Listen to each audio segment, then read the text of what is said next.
Congratulations, another great performance. Thank you. How was that fighting scenes? They're fun. They're fun to do. Anytime you can, that's something that I don't do a ton of.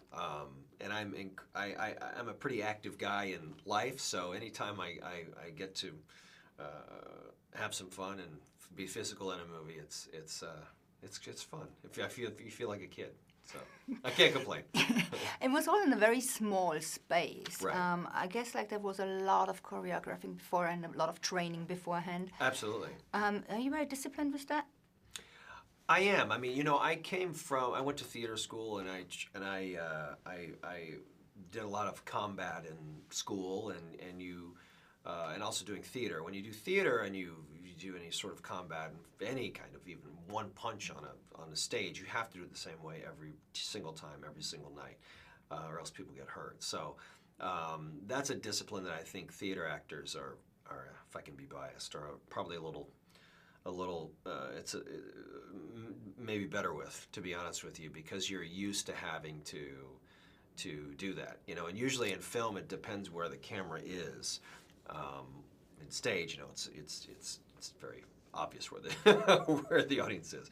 But that's something I think I love the technique of something, and I think it's something very. I love having to do this. Honestly, it's the theater animal in me, doing something over and over and having it look like the first time, and then being very technical. Do you prefer theater to movies? I mean, I'd say. It's such a different experience, to be honest with you. I think theater is the actor's medium. Film, I love making movies, and I love the technique of movies and working with the camera and figuring out the angles and the lens size and all of that.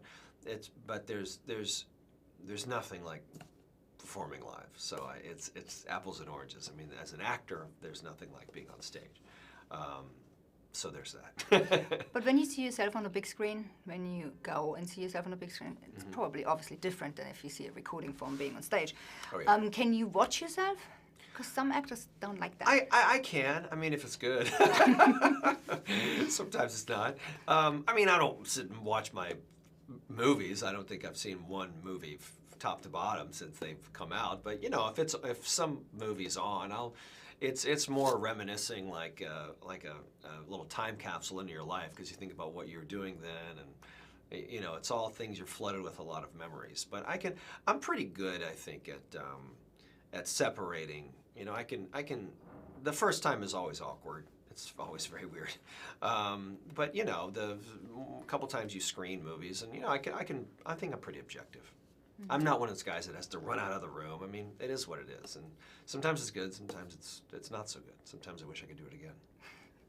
Liam had that one task of finding the person which doesn't fit in. Right. Did you ever feel like that? That you're that one person that doesn't fit in? I don't know if I've ever felt like that. It does make you very, and certainly in very charged times where it's, as a New Yorker, it's if you see something, say something. And every now and again I will play that. They always do those little tests where, okay, someone just walked in the room. Now tell me what they look like, what they wore. Like, I don't know. So every now and again I do find myself, if I see something or somebody that maybe is a little suspicious to me, I'll try to clock them in my mind, try to sort of take a visual picture. I don't know why. Maybe it's just the guy in me of just, maybe I need to remember that guy. I do that as a New Yorker. I do. I look around a lot. So do you think, talking of which, do you think, Liam showed that, heroes don't need to have a cape necessary. So do you think as a New Yorker or as a human being, you think we need to step up a little more to be brave for ourselves, to show what we believe in? Welcome to, 100%. That's that's a huge conversation. That's more than, probably now more than ever. Yeah. I think we need to, whether it's through respect of each other, there's a kindness that I think is missing. And certainly as you raise kids, you watch it with them, because you want them to grow up in a world where they respect each other, are kind to each other, and want the best out of themselves. So it's certainly something that, I've always felt that. When you look at heroes, whether it's in the military or police, those are the guys, anybody puts others in front of themselves, that's a hero. Could you do that? Sure. Not just for your family, of course, but for other people. Would you jump in front of somebody? Would I jump at Well, no, like sacrifice myself? Yes. For someone?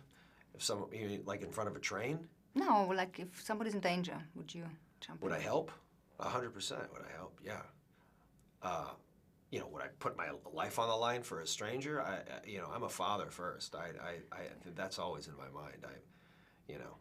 I'm looking out for my family and my kids. Do you think it's important to have a hero to look up to? And who was your own hero, maybe growing up, and who is it now? That's interesting. I think I don't know if I think of my dad. I think of my brothers. I think of people. There was never a sort of one specific person that to me was like, I want to be exactly like him. Because I think what my dad taught me, what my mother taught me is to be your own person and to find that strength within you. So that's something that I try to, I like that as a person, I like that as an actor. There's never one actor I wanted to be like. There's never one person I wanted to be like. So that's what I try to instill in my kids, that they have to look within themselves and be the strongest person they can be instead of looking to someone else. You think you're a hero for your kids? Sometimes. Yeah. Hopefully after Aquaman. Yep. Great. Thank you so much. Wonderful performance.